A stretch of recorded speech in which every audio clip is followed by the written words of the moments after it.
Hello and welcome to Ticket Manager's All Access interview series, engaging leaders from across the sports marketing spectrum to identify and explore critical issues in the business of sports, entertainment, sponsorship, activation, ticketing, hospitality, and even more. I'm your host, Jim Andrews. Joining me on this episode to discuss the current marketplace for premium seating and some of the unique aspects of premium sales is Michele Kajiwara, Senior Vice President of Premium Seating Sales for AEG and the Staples Center. Welcome, Michele. Thanks for joining us. You bet. Thanks for having me. Oh, it's my pleasure. So, coming out of all that we've been through in 2020, I'd love for you to discuss just how the relationship between a venue like Staples Center and your premium seat owners has changed in terms of contracts, communications. You can give us a little bit of insight into what you're hearing from those types of clients. Sure, it's changed a lot. I don't think anybody was ready for a pandemic. We all have contracts that include a force majeure and are meant to protect the company and the asset. Otherwise, why would you have a contract? So, largely, parts of these contracts have not been at the forefront of what somebody's looking at when they're signing on. It's for LeBron or it's for the building or for the client experience or because they're just a huge fan. So just like when you rent a car, you just kind of quickly go through all the pages. Now that these abatement clauses and force majeures are at the forefront of what is on everybody's mind, it's something that we have had to focus on as a company. And I think it's been great in that it's allowed us to have some conversations about adjustments that we might not have made had it not been for this pandemic. And it's allowing us to future proof a little bit better and doing it in a meaningful way where we are listening to our members, where we are more sensitive to what their needs are and how we need to accommodate them. So I think we've reached a meet in the middle. And that's just come after a lot of dialogue with our members, a lot of dialogue internally. And we've been able to maintain a contract that is still protecting the business and the company, but also have been able to make some provisions and some make goods around giving back to the client and making sure that they feel protected and appreciated and rewarded for being, part of our ecosystem for a long time because we do only multi-year contracts. You said you were making some adjustments. Can you talk about what some of those might look like? Sure. We have for our premier seats certain percentages assigned to all of our teams. So the anchor tenants that are in our building. And we've been able to redistribute those percentages to be more beneficial to our members. For our suites, we've got, kind of a set number of events that we're able to deliver and that we guarantee. So on that side, we've been able to luckily over deliver every year, but that of course becomes an expectation now. So less on the suite side, more on the premier seat side, where some of those allocated percentages were not too favorable to our members. And so we've been able to change those up. We are also including language that just says if there is no season, you get a 100% refund. And that wasn't something that we had called out very specifically before. So just creating some ease around what is now a reality. We never thought that there would be a reality where we would cancel an entire season or not have a full capacity for an entire season, but those are the grim realities of what this pandemic has created. So we have to make some adjustments accordingly. We've had lockouts in the past and we're able to do some make goods around that, but this is different and this is having a lot longer of an impact because it's going to be the top question now for anybody entering a long-term agreement is how am I protected? And so we have to be prepared to have not just talking points, but a contract that can kind of back us on being able to create a sustainable future for everybody. There are probably places where we thought we couldn't be flexible, and we learned that not only can we be, but we have to be, as you just pointed out. We're having conversations with members that are having very specific challenges and are having really unique dialogue, and we're engaged and we're listening. And while we still have our business hat on, sometimes we have to put that to the side and put our relationship hat on and know that everybody's dealing with this very differently. And so you can't make any assumptions going into that conversation around how that's being experienced by someone on the other end of the Zoom or the phone. And so while we can't always make unique concessions, we are having unique conversations and we are trying to do what we can. If there can be a small tweak or a small gesture or something, just to kind of meet people where they are. We are continuing to engage in that way as much as we possibly can without sweeping, distinctive, and different policy changes. That brings up something else that you and I talked about earlier, which was, that relationship building, which is, always has been important, and maybe even more so now, is all happening virtually. Do you think that that type of relationship management will continue, and could it have a positive impact on sales, that we kind of didn't anticipate pre-pandemic? Absolutely. Not I think, I do know that we have taken this time as a staff to get really polished at doing this new thing really well.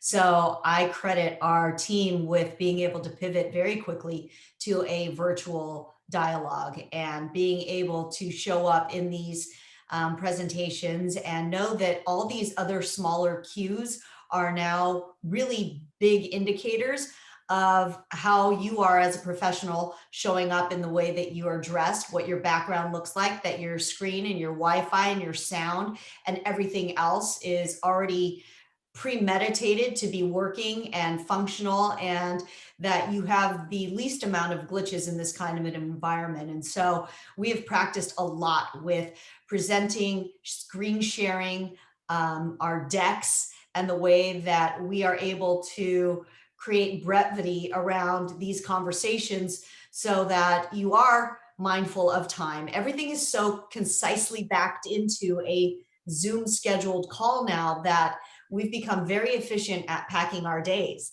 And so we have to be great at setting an agenda, getting through these time slots. We just did something very recently called news briefings, and we paired two people on our team together to aggregate all of the sports and global information from the past week, regurgitate it to our team in an impactful way, and do that in a 15-minute time slot. And what we were able to get back out of that was just incredible. These guys came in like they were newscasters that have been in front of a camera for years. And in that way, selfishly, I thought it was great because I didn't have to read every single publication and news briefing that I get sent. And then it was also a way for our team to just collaborate internally and be able to present and sharpen their skills. So I do think we're going to be great coming out of this. That's just one part of it. The efficiencies around not driving around Los Angeles an hour and a half in traffic and not being able to do any meaningful work in that time to go then to an appointment and have that person not show up or say, oh, I'm running late, and you're now sitting in a lobby for half an hour to get 15 minutes in front of somebody. I believe that our virtual capacity to mitigate that amount of time on the road and those, hours that you're killing kind of just in traffic and in lobbies is going to maximize our time in the office and maximize our time being able to do something that is meaningful that can advance our business. It's also, I hope, going to be an environmental impact where, again, going back to how much time we spend in our cars sitting in traffic during rush hour and identifying just where people's strengths are. If you're great in the morning, like I am, and waking up fresh and having all of your brain cells firing, that's when we should be doing our most meaningful work, not sitting in our car, getting ready for, and then commuting to the office. If we can wake up, get a great sleep, which is something else that is super important to me, and be able to come at the job recharged, ready to go, and not sitting in traffic. That could reduce our carbon imprint, because when you are ready to come to the office, maybe after getting through a morning's, kind of rush, not traffic, but productive work, then you can go to the office. And we are so skewed towards working nights because of the events and because of the things that come up during the day, members and appointments and things that happen just sort of towards the end of the day. That's generally how our business is skewed. And so being able to put in sort of the hours at the end instead of in the morning, I think is going to be meaningful. And some people are just great from home. You mentioned earlier, I want to go back to your anchor tenants at the Staples Center, because you and your team there are in an interesting position in that you sell independently from those teams, the teams that play in your venue. That's a very different dynamic than a lot of other arenas and stadiums. Can you talk a little bit about how that impacts your sales efforts, and what type of relationships you need to form with those teams so that you can access the benefits and the inventory that you otherwise wouldn't have just automatically? For sure. And that is a great point, because I don't know another building that has premium that functions quite like us, Mm. specifically because we have two professional NBA teams. I mean, that's just in and of itself very unique. So we have the Lakers, the Clippers, the Kings, and the Sparks all as anchor tenants, layered on top with promoters and all the special events and award shows and private sort of events that we get through. So we're very fortunate in that we can do upwards of 200, 250 events annually. Again, that's sort of the expectation now from our members, is that you're able to bring in some of these top quality concerts, performers, teams even. And now with the Lakers winning the championship and bringing that back to the building, we're certainly excited for that. But it is very unique in that we have to have independent relationships with all of these teams to drive additional benefits for our members. For as long as I can remember, we've been very self sufficient.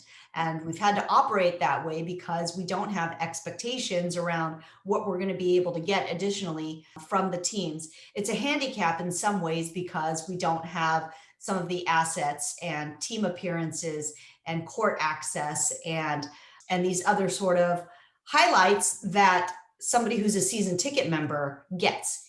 Even though conceptually this is a season ticket, you're getting a full season and you're actually getting the playoffs included for all of our teams at no additional cost.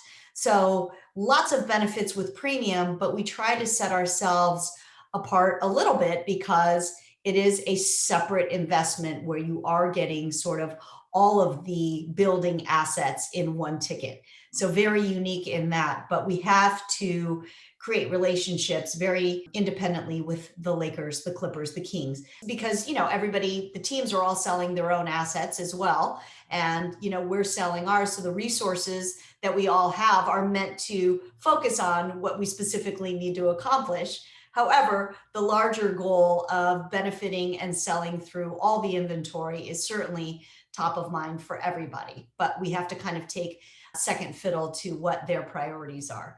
And we know that. And so we have to work within that system and create the best outcomes as we possibly can.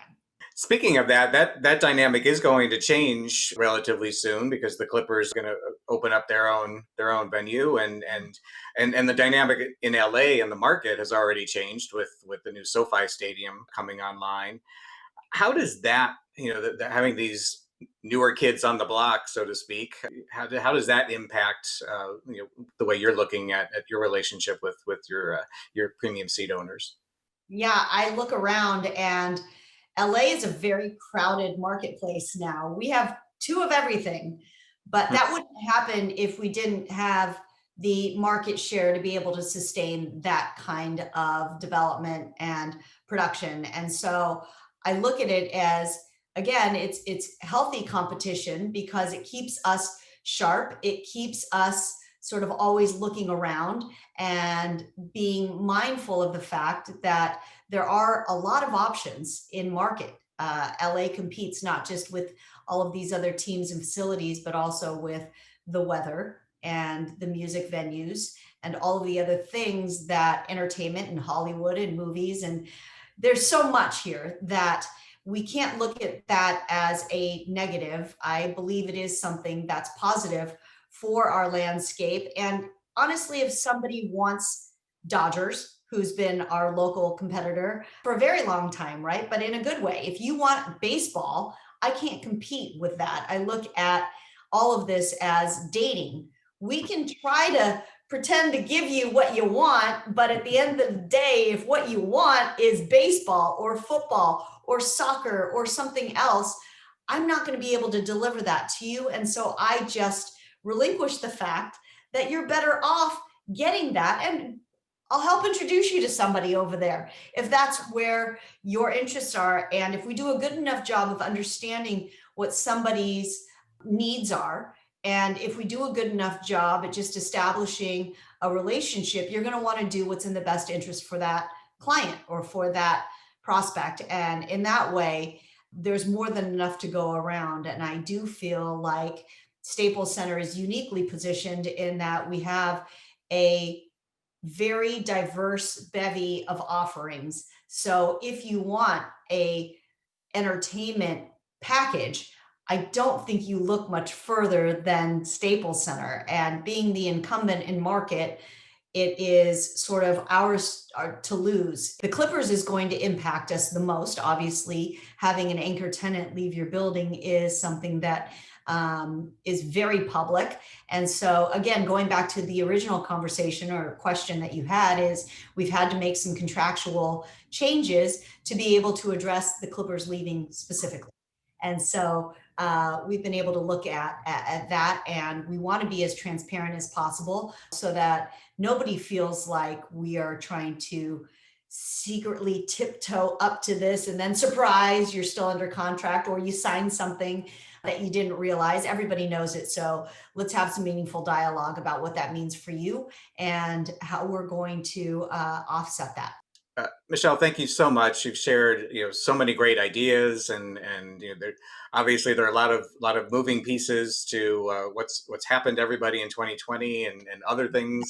And it sounds like you've got a really great approach to keeping a handle on all of that. And I just appreciate you sharing some of that with me and with our audience. So thanks again. Yeah, you bet. Thanks for having me. It's been a wild ride, but I think if you don't come away with some great nuggets of wisdom and learning and opportunity for just developing more self awareness as a department, as an industry, as a brand, then you're kind of doing yourself a disservice with this time. So we're trying to look at it in the most positive light that we possibly can. And it's not to say that it isn't tough, but I think through challenges, you find great opportunity for growth and for grit. So we're glad for it. Awesome. I think that's the perfect note to end it on. So thank you, Michelle. And on behalf of everyone at Ticket Manager, thanks to all of you for watching. And please join us again for the next episode of the All Access interview series.